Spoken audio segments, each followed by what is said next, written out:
Hi friends, எல்லோரும் எப்படி இருக்கீங்க? நல்லா இருக்கீங்களா? மழை பெய்து நல்லா ஓஞ்சிருச்சுங்க. ஆனாலும் நம்ம கட்டுத்தரையில் உள்ள ஈரம் மட்டும் குறையவே இல்லைங்க. இது எங்களுக்கு மட்டும் இல்லை, மாடு வளர்க்குறவங்க எல்லாத்துக்குமே உள்ள கஷ்டந்தாங்க. மழை நேரத்திலும் கஷ்டம், மழை வந்து முடித்ததுக்கப்புறமும் பெருமழையாக இருந்தாலும் அதுக்கப்புறம் அந்த கட்டுத்தரைகள்லாம் காயறதுக்கே நல்ல வெயில் அடித்தா ஒரு 2-3 நாள் கிட்ட ஆகுங்க. அதனால் இன்னமுமே சிரமமாக தான் இருக்குது.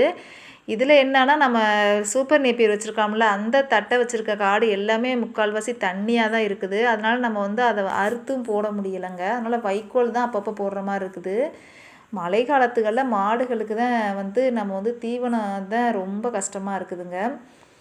நம்ம கன்றுக்குட்டிக இந்த செட்டு இருக்கனால ஓரளவுக்கு நம்ம மழை காலத்தில் கொஞ்சம் சேஃபாக வச்சுக்கிறோம் நம்ம கன்றுக்குட்டிகளை. அதுக்கப்புறம் பார்த்திங்கன்னா, மழை நின்னாலும் சகதியெல்லாம் இருக்குல்ல, அதில் திருப்பி திருப்பி கட்டுறப்ப மாடுகளுக்கு தாங்க சேற்று புண்ணு வந்துடும். அவங்களுக்கு சேற்று புண்ணு வருதோ இல்லையோ, நம்மளுக்கு சேற்று புண்ணு நல்லாவே வந்துடுதுங்க. இந்த இடத்துல நம்ம கட்டவே மாட்டோம். ஏன்னா அந்த சைடு ஃபுல்லாகவே எப்பொழுதும் ரெகுலராக கட்டுற இடத்துல ஃபுல்லாக சகதியாக இருக்கனால வீட்டுக்கு இந்த சைடு நம்ம குட்டி மணியையும் நம்ம வெள்ளச்சியையும் கட்டியிருக்கோங்க. வீட்டுக்கு பின்னாடி மணியை கட்டியிருக்கோம். என்ன தான் ஈரமாக இருந்தாலும் இந்த இடத்துல ரொம்ப சகதியாக இருக்காது. அதனால் இப்படி ஒவ்வொரு இடத்துலையும் மாற்றி மாற்றி தான் கட்டுவோம். இங்கே பார்த்தீங்கனாலே தெரியுது பார்த்தீங்களா, நம்ம ரோட்டில் வடிகிற தண்ணி எல்லாமே இந்த வயலுக்கு தான் போகும். இது இன்னொருத்தவங்க வயல். இந்த வயலில் உள்ள நீரை வடிகட்டுறதுக்காக நம்ம சோளக்காட்டில் தான் இதை வடிகட்டுறாங்க. அதனால் அதில் சோளக்காட்டில் தண்ணீர் வடியவே மாட்டேங்குதுங்க. அதனால் சோளத்தட்டை அறுத்து நம்ம எடுத்துகிட்டே வர முடியலை. ஃபுல்லாக தண்ணியாக இருக்கனால அதில் அறுத்து வச்சாலும் தட்டை எல்லாம் நனைஞ்சிரும்ல. அதனால் வைக்கோல் தான். கொஞ்சம் பட்டினியாகவே தான் மாடுகள் இருக்க மாதிரி இருக்குதுங்க. என்ன பண்ணுறது, நம்ம 2-3 நாள் அட்ஜஸ்ட் பண்ணி தான் ஆகணும் அப்படின்னு சொல்லிட்டு அட்ஜஸ்ட் பண்ணிக்கிட்டு இருக்கிறோம். எங்களுக்கு மட்டும் இல்லை, மாடு வச்சுருக்கவங்க எல்லாருமே இந்த பிரச்சனையை சந்திப்பாங்க. நம்மளுக்காவது கொஞ்சம் இடம் இருக்கனால அப்பப்போ கொஞ்சம் மாற்றி கட்டியிருக்கோம். அந்த மணியை பார்த்திங்கன்னா வீட்டுக்கு பின்புறம் கட்டியிருக்கிறோம். பார்த்திங்கனாலே தெரியும், ஈரமாக இருக்கும். ஆனால் அந்தளவுக்கு சகதியாக இல்லை பார்த்திங்களா. ஏதோ வெயில் அடிக்காமல் இருக்கவும் இந்த இடங்கள்லாம் செப்பரேட்டாக கட்டியிருக்கிறோம்.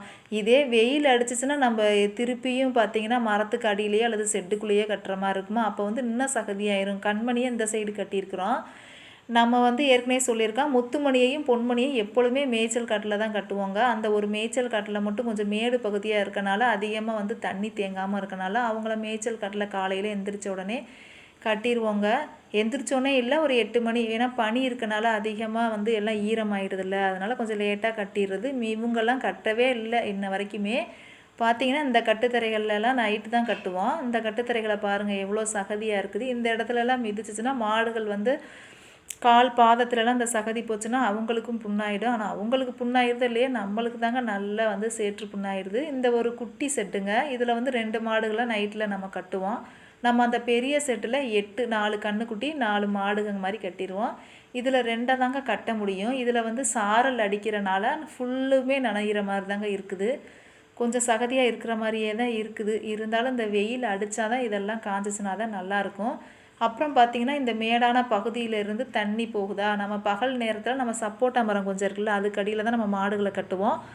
அது ஏற்கனவே இந்த தண்ணியும் போகிற ஈரம், 2வது அந்த மரங்களோட நிழலும் இருக்கனால நம்மளுக்கு ஃபுல்லாகவே சகதியாக இருக்குது. இது காயறதுக்கு இன்னும் கூட 1 வாரத்துக்கிட்ட ஆகுமாட்டிருக்கு. நல்ல வெயில் அடித்தா தான் நம்மளுக்கு அதெல்லாம் காய மாட்டிருக்கு. அதனால் இதெல்லாம் கட்டவே முடியலை. ஆனால் வெயில் காலத்தில் இந்த இடம் உகந்ததாக இருக்குது. மழை காலத்துலலாம் பாருங்கள் எவ்வளோ சகதியாக இருக்குது. இது எங்களுக்கு மட்டும் இல்லை, மாடுகள் வச்சுருக்கவங்க எல்லாத்துக்குமே இந்த சிரமத்தெல்லாம் சந்திக்கிறாங்க. என்ன பண்ணுறதுங்க. அதுக்கப்புறம் பார்த்திங்கன்னா, நம்ம மழை நேரத்தில் தான் நம்மளுக்கு அந்த தீவன செலவுக்கெலாம் ரொம்ப கஷ்டமாக இருக்குது. இப்படி தாங்க இருக்குது. அதுவும் இந்த செட்டு பார்த்திங்கன்னா, நம்ம ஒரு லோன் வாங்கி தான் இந்த செட்டு போட்டோம். அந்த செட்டு இருக்கிறது நம்மளுக்கு கொஞ்சம் ரொம்பவே உதவியாக இருக்குது. சப்போஸ் அந்த செட்டு இல்லைன்னா நம்மளுக்கு இன்னும் கஷ்டங்க. நம்ம இன்னொரு செட்டு போடலான்னு சொல்லி முடிவு பண்ணாங்க. ஆனால் இன்ன வரைக்கும் லோனு தான் கிடைக்கல.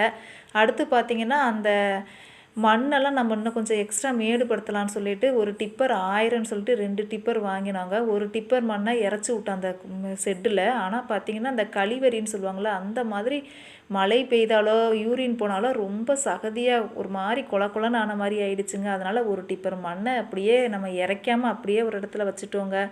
நம்மளும் மண்ணை செக் பண்ணாமல் வாங்கிட்டனால அந்த பள்ளமான பகுதிகளெலாம் ரொம்ப இப்படி தாங்க சகதியாக இருக்குது. ஓகேங்க, பாய். அடுத்த வீடியோவில் பார்ப்போம்.